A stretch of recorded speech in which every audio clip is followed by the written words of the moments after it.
Yeah, welcome to our Mind the Moment's Tuesday morning gathering, brought to you by Harvard Pilgrim Healthcare and Tufts Health Plan. And this is a place where we invite experienced mindfulness instructors to speak with us about what mindfulness means to them and to incorporate these practices into our daily lives. I'm Suzanne Rowe Palacino, and I am so delighted to be here with Greg Topakian. He hasn't been with us in a little while. People have been asking by popular demand. Here he is. Good morning, Greg. Good morning, Suzanne, and good morning to all of you. It's great to be here and have this opportunity to practice together and to just experiment with how mindfulness can help us live our lives, which is, I think, what we're probably all interested in. Absolutely. Yes, every day it's helpful for us. So we're so happy to have you here. And anyone that's new, a special welcome to you. Haven't had a chance to look at the names today, but happy to have anyone that hasn't joined before, and always happy to have our regulars. We have a good number of those. For anyone that is new, though, we start off with a question. So Greg will ask a question of the group. He'll then share some thoughts with us. And then after that, we'll have time for any questions. And we'll do about a 12-minute meditation. So after he shares some thoughts with us, we'll go into a 12-minute meditation. And that will be a mix of guidance and a little bit of silence for those that are new, just to practice getting used to having a little bit of silence with the meditation. But again, anyone that's new, you'll be guided throughout, so no worries. So go down to the bottom of your screen if you could and open up the chat. And there you'll see a drop-down menu that says hosts and panelists. Click that and change it to everyone. And you'll be able to see all the comments as they come in. So, Greg, what is the question for this morning? So the question is, so here we are. We've made some time to practice mindfulness, and on some level, we're all hoping for a little peace and that the mind will settle down. But we're all human beings with busy lives. And so here's the question: what happens if the mind doesn't cooperate? What happens if the mind doesn't settle down? What can we do? What do you do? What might be helpful? All right, so I'll share that in the chat. Yeah, I'm sure everyone, be it someone new or all of us that have meditated for a long time, the unsettled mind is always something that's part of our practice. So just go ahead and type in, what can we do? Or what do you do? What if you've meditated before? Take a nap. John, I love Yeah, that. yeah, yeah. Rest the body. Yeah. Yeah, so maybe it's time to step away. Hmm. Try to notice your thoughts, return to your anchor. Yeah. Yeah. And for anyone new, that anchor is when just a place where we can rest our attention. So Greg will take us through that, explain a little bit more, but something if we're practicing and we're lost in thought, it's always good to choose some kind of a focus point. My breath doesn't behave. I just breathe, breathe, breathe. Practice helps me recenter myself. Focus Hmm. on my breath. Yeah. Beautiful. Color of my eyelids. Yeah. So, I mean, Hmm. everybody's got their own way to, Yeah. That's what it's what do they about. come back to? Deep Finding your breathing, way. take a walk. Experiment. Yeah. Yeah. Try to refocus, accept it, surrender to the thought. Take even 60 seconds to focus on the breath. Yeah, this is wonderful. Distract myself with a book or old movie. Yeah, so step away. Try to remember it's a part of the experience after the judgment. Tune into what's happening in the body. Yeah, coming back to the body, put on a song. Find breath, connect to body sensations, or walk outside and find the ground. Yeah, Love it. everybody's got their own method. It's so helpful to read what folks like to do. This can be challenging. Sometimes anxiety can stay there. Yeah, what do we do with that? Sure. All good Good ways. Choose another anchor, one that comes up as an interruption. Hmm. Maybe it's time to change that focus point. Great. Hmm. Interesting. What do you think, Greg? Well, I think there's lots of good ideas right here, and rather, yeah, and the our task is to experiment with the ideas, so we actually test them out in our own life experience. So ideas are one thing; they point us in the direction of what might be helpful. But where we really make the gains, where we really help ourselves learn how to live life, is by trying them and being awake to notice what the results are. And for each of us, there's going to be different ways to help us come back to focus. Yeah, and there's on that point, there may not be there's no right way to do it. No, no, it's what Abs- works. It's what Yeah, works. yeah, Yeah. Yeah, so here we are. We have a few minutes to practice mindfulness, and we've all heard of the benefits that come from practicing mindfulness. Cognitive benefits, the ability to follow a train of thought, to remember, to think logically, emotional benefits, to tune into our feelings and moods, and to be able to manage them more effectively. Social benefits, to really be tuned into another person when we're there, so we're really present for them. Um, these are all remarkable benefits that we all hope to realize from our practice. And then there's just the peace of a contented mind, a settled mind. And the million-dollar question is, all right, how does that happen? How do we help that happen for ourselves? And the question then becomes, how do we make that happen? And it's to train the mind to focus. Train the mind to focus because the mind has this tendency to go all over the place. And what we're going to do today is review uh, some tools to put in our mindfulness toolbox to help us come back to a grounded attentiveness, a resting in awareness, a focusing. Before we jump into those tools, I'd just like to give maybe take a minute just to mention what's being suggested as helpful preconditions to establish focus. Real basic things. First, for us to attempt to lead an honest life, an ethical life, a life of integrity, a life of decency. And not only this isn't Sunday school preaching. It's because when we live our lives that way, the mind tends to be less agitated.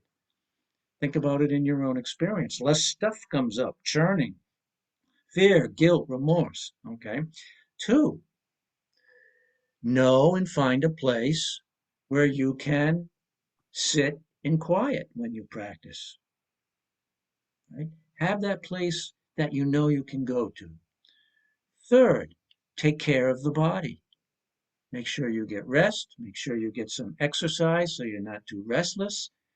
Do a little stretching because, again, I think this would make sense to everyone. A body that can settle down helps to support a mind to settle down. All right, so how do we live our lives? Where can we go to practice that will support quiet and contemplation? Take care of our bodies. Okay, so we're doing all that. So let's begin to practice. So I'll invite you to find a comfortable position for yourself,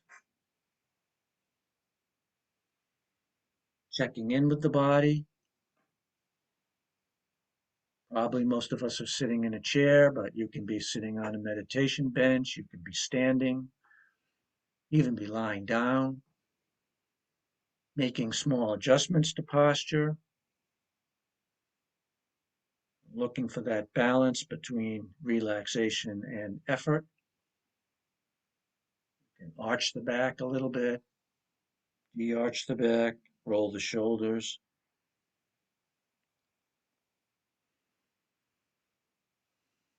and support the body to come to a restful place.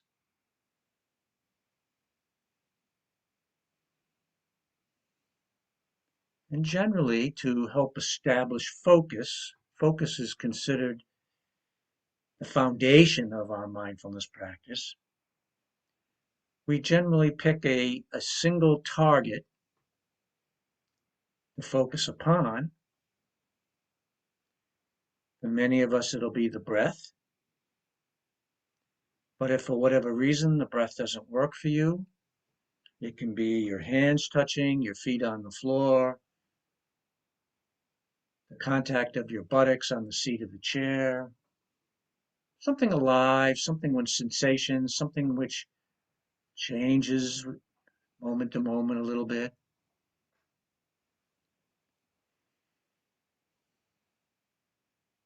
And just directing attention, our focus to that object, attempting to keep it there, sustain it.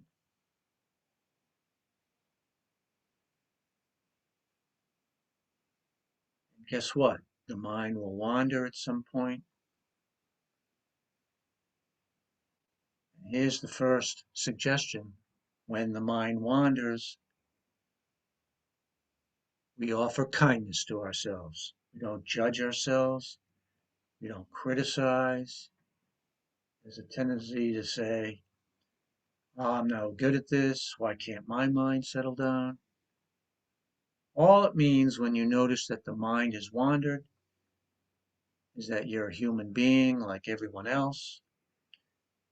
In fact, you're practicing mindfulness because you've actually noticed the mind has wandered.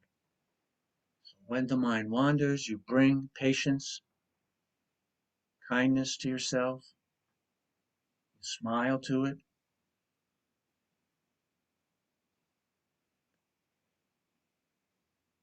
And a second suggestion,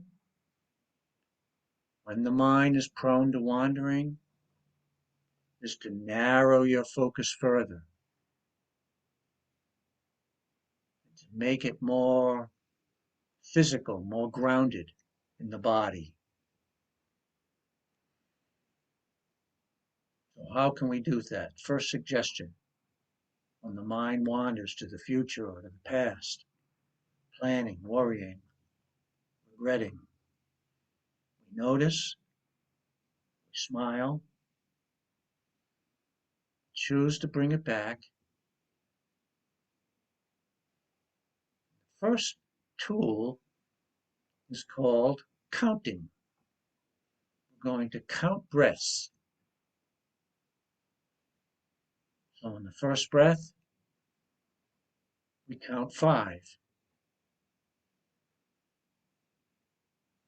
Second breath, 4.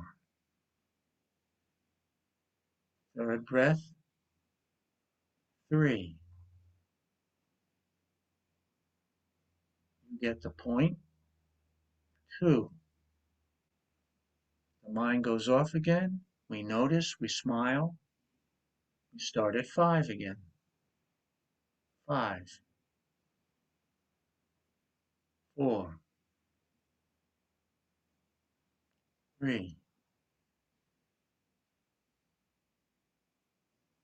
We're not just abstractly counting down, but we're synchronizing each number that we voice quietly with a breath.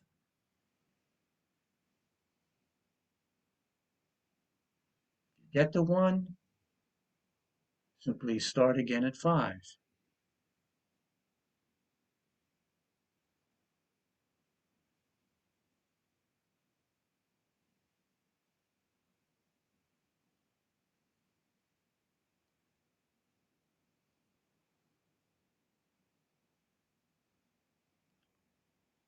A second technique to help establish focus and attentiveness. It's called labeling or noting. And that is when we give a simple 1 or 2 word label to whatever becomes prominent in the mind. So while we're on the breath, Noticing in-breath, we might say breathing in. And then if breathing out, if the exhalation is prominent, that's what we're feeling, that's what we're aware of. We note breathing out. Again, not abstractly, not randomly, but to synchronize the words with what's actually happening in the body and what we're knowing. Breathing in, breathing out, in, breathing out. But then supposedly, suddenly, there's tension in the back. We note back sensations, tension, tightness. And in the next moment, the foot falls asleep. Notice foot sleeping.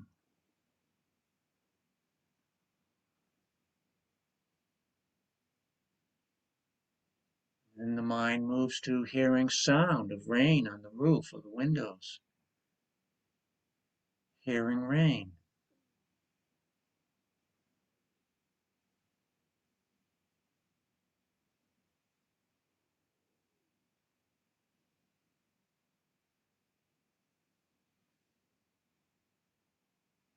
So each moment, noticing what's prominent in the mind, what's being known, not forcing it, and labeling it.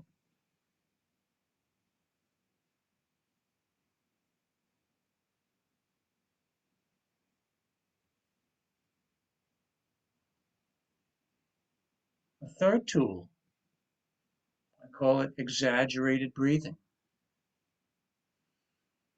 So rather than just breathing normally and noting in and out breath, we inhale to a count of 4, or it could be 5 or 6, the number doesn't matter. We hold the breath for 1 or 2, and then we exhale to a count of 4 or 5 or 6, whatever works to you.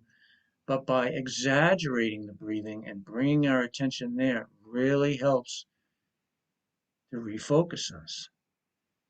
So inhale, 1, 2, 3, 4. Pause, 1, 2. Exhale, 1, 2, 3, 4. On your own, inhale, pause, exhale, 2, 4, 5. Inhale.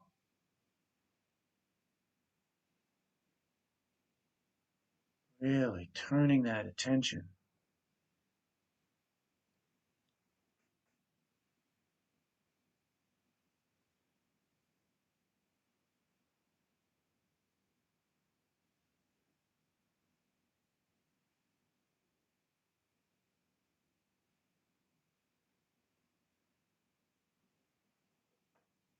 And one last tool to help reestablish focus and attentiveness is cycling through the 5 senses. What do I mean by that? So we're sitting. We're going to bring exclusive attention to one of the senses one at a time. So first we start with hearing.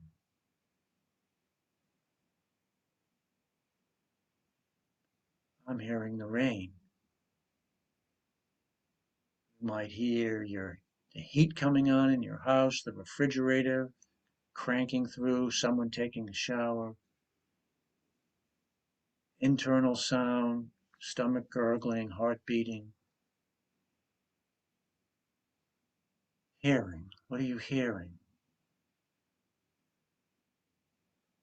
Seeing. Open your eyes for a second. What jumps out? What's being known through the eyes? Color, shape, light, dark.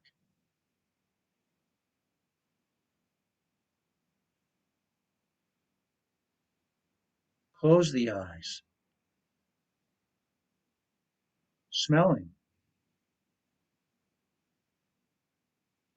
Any coffee brewing in the kitchen, tea, something baking in the oven.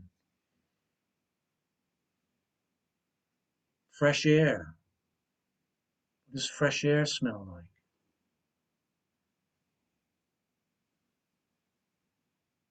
Oral sensations, any lingering tastes in the mouth. Coffee, tea, breakfast. Moisture in the mouth, dryness in the mouth. Feeling your gums with the tongue, your teeth.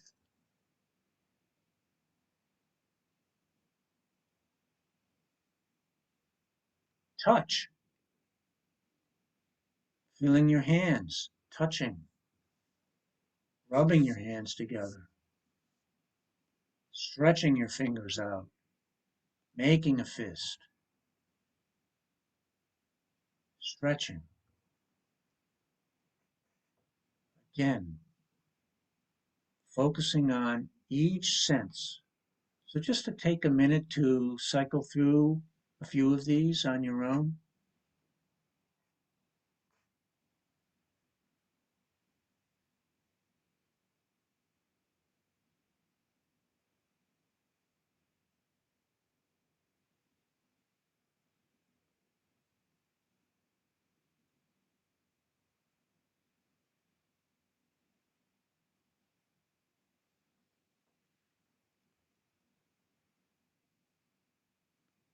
And I'll count backwards from 3. And when I get to 1, I'll invite you to reopen your eyes and come back to the room. 3, 2, 1. Still bringing awareness to the senses.